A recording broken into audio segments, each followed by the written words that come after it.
Imagine a world on the cusp of a great change.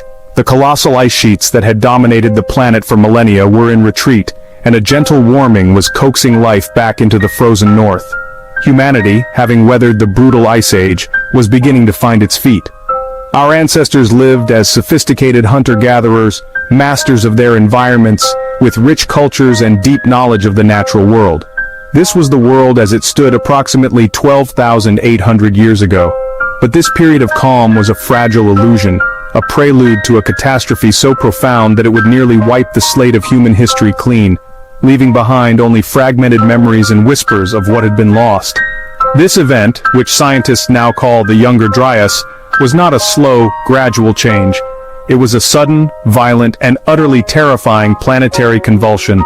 Within the span of a single human lifetime, maybe even in just a matter of years, the climate plunged back into the depths of a full-blown ice age. Temperatures in the northern hemisphere plummeted by as much as 15 degrees Celsius, a climatic shock of unimaginable ferocity. This was not merely a cold spell, it was a fundamental disruption of the entire global system, a cataclysm that would redraw the map of the world and reset the course of human civilization, forcing our ancestors into a desperate struggle for survival against a world that had turned hostile overnight. We are a species with amnesia. For centuries, we have been taught a simple, linear story of our past. We were primitive hunter-gatherers, then we discovered farming, built cities, and progressed steadily towards the modern world. But this comfortable narrative ignores the gaping hole in our prehistory, a dark age that spans 1,000 years. It fails to ask what could have caused such a dramatic interruption. Could it be that our story is not one of simple progress, but one of loss, catastrophe, and a long, hard climb back from the brink of extinction? What if advanced cultures existed before this great forgetting, and what if we are only now beginning to piece together the clues they left behind? The story of the Younger Dryas is a chilling warning from our deep past. It is written not only in the dry language of scientific papers, but also in the enduring myths and mysterious monuments scattered across our planet. It challenges everything we thought we knew about our origins, suggesting a human past far more ancient, complex, and tragic than we have ever been led to believe. It is a detective story on a global scale where the crime scene is the Earth itself, the victims are our own ancestors, and the mystery is the true nature of what happened at the dawn of our current world, an event that we are only now beginning to comprehend. The evidence for this ancient global disaster is not hidden. It is buried right beneath our feet, a distinct scar in the geological record. Across multiple continents from North America to Europe and even Syria, scientists have found a consistent, telltale layer in the soil known as the black mat.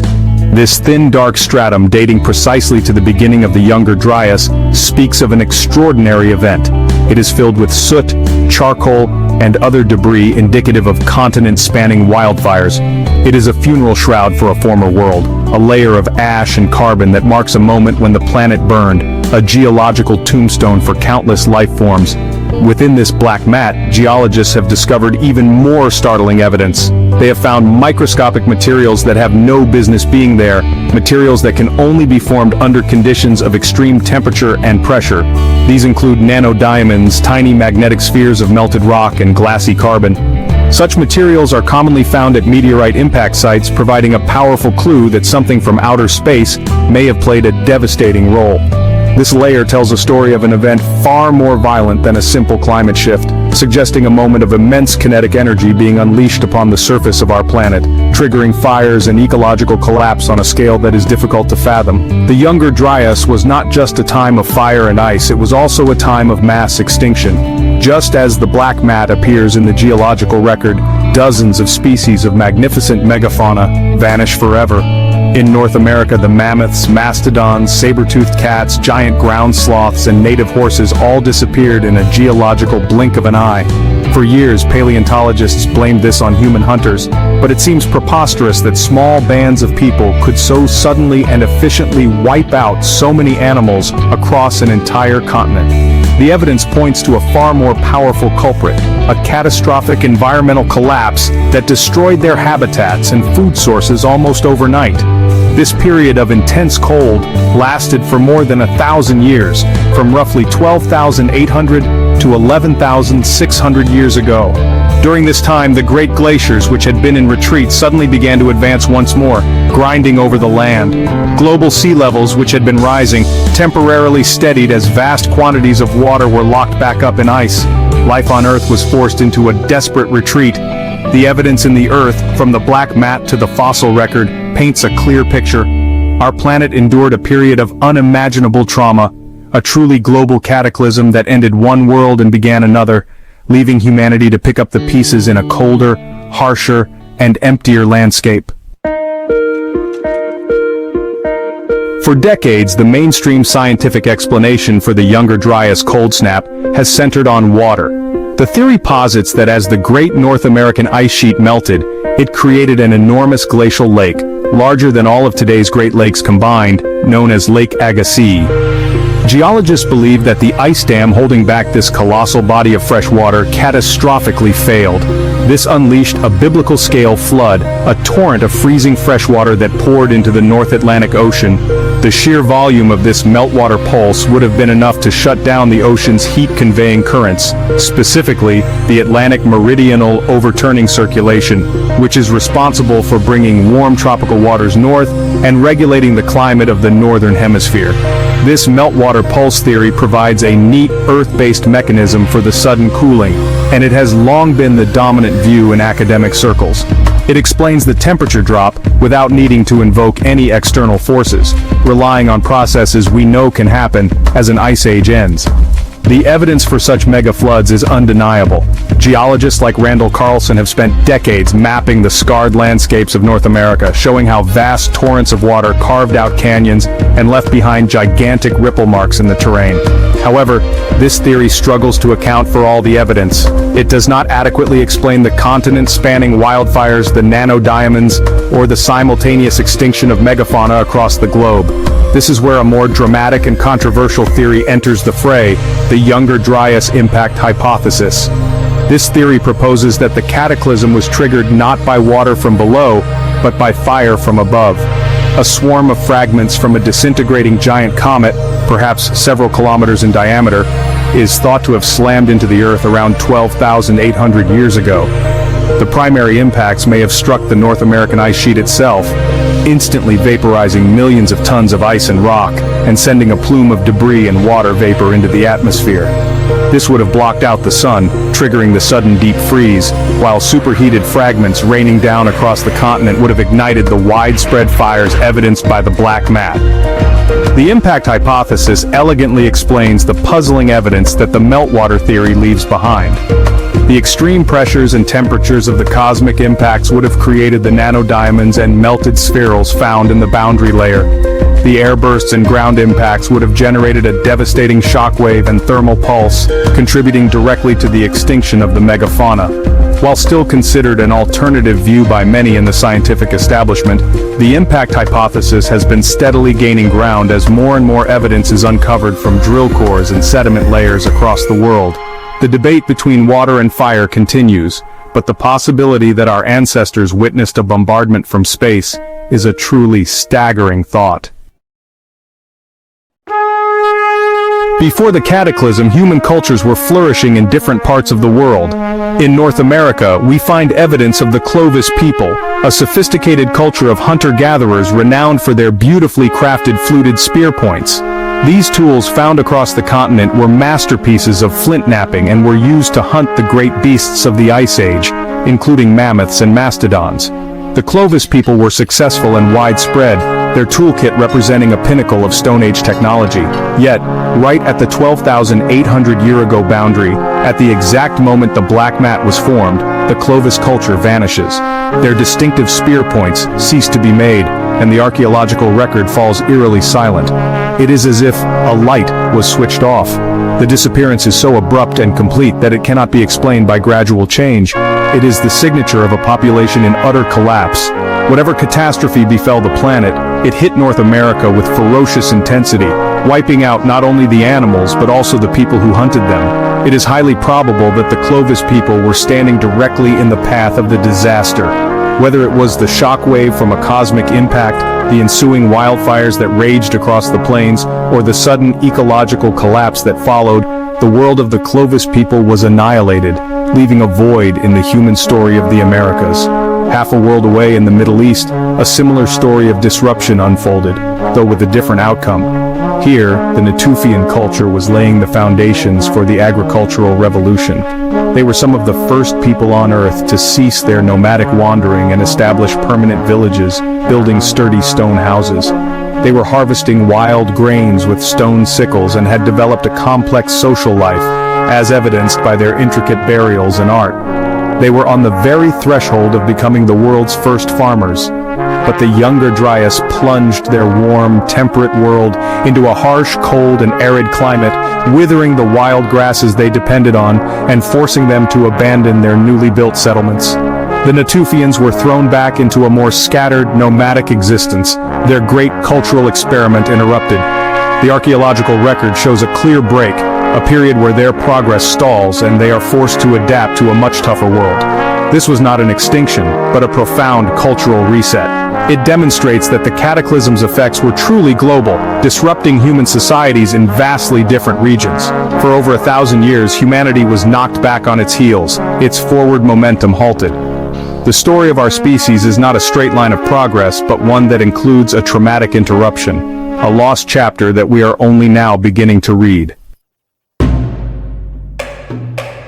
When we look at the mythology of ancient cultures from around the world, a startling pattern emerges. From the fertile plains of Mesopotamia to the high Andes of South America, from India to North America, we find the same recurring story, a tale of a world-destroying flood.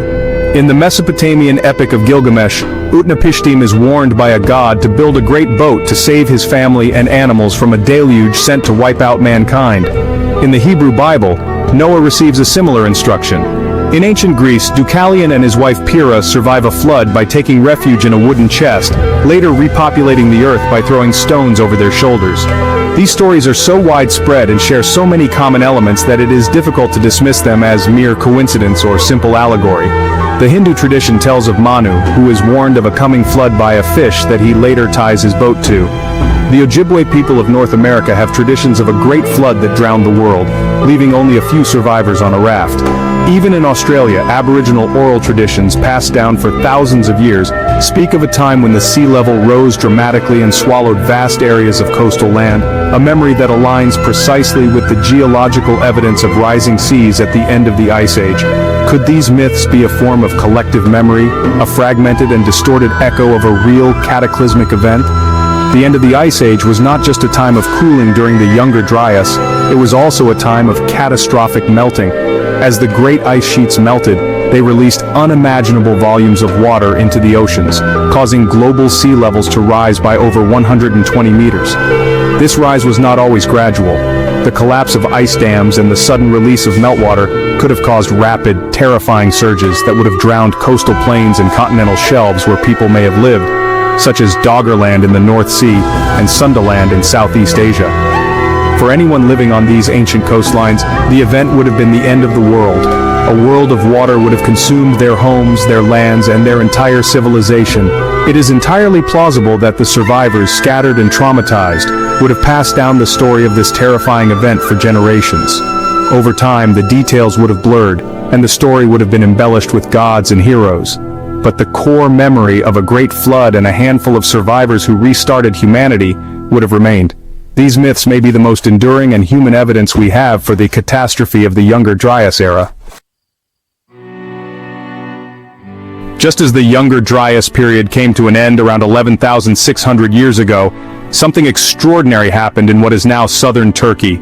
At a site called Göbekli Tepe, a people we have long dismissed as simple hunter-gatherers suddenly began constructing the world's first known megalithic temple. They quarried, moved, and erected enormous T-shaped limestone pillars, some weighing over 10 tons and standing nearly 6 meters tall. These pillars were arranged in a series of large, circular enclosures and were decorated with breathtakingly intricate carvings of animals like foxes, lions, boars, and vultures, as well as abstract symbols. This was architecture and art on a scale that honestly should not have been possible for that time. The conventional story of civilization tells us that monumental construction only became possible after the invention of agriculture, which allowed for settled populations, food surpluses, and social hierarchies. Yet Göbekli Tepe turns this entire timeline on its head. It was built thousands of years before the invention of pottery, writing, or even the wheel, by people who were supposedly living in small, mobile bands. The level of organization, planning, and engineering skill required to build Göbekli Tepe is utterly astonishing, and points to a society far more complex and sophisticated than we have ever given our hunter-gatherer ancestors credit for. It appears fully formed, with no evidence of a long period of development. Where did this sudden burst of architectural knowledge come from? One compelling and, controversial possibility is that it was not invented on the spot but was inherited. The builders of Göbekli Tepe may have been the inheritors of a much older tradition, perhaps the survivors of a lost civilization that was destroyed during the Younger Dryas Cataclysm. Could Göbekli Tepe be a project undertaken by these survivors, an attempt to re-establish a sacred center and preserve their ancestral knowledge in stone for future generations? Some researchers even interpret one of its most famous pillars, the Vulture Stone, as a celestial map, a memorial of the devastating comet impact that caused the cataclysm. Intriguingly, after being used for over 1,000 years, the entire site of Göbekli Tepe was deliberately and carefully buried around 8,000 BC.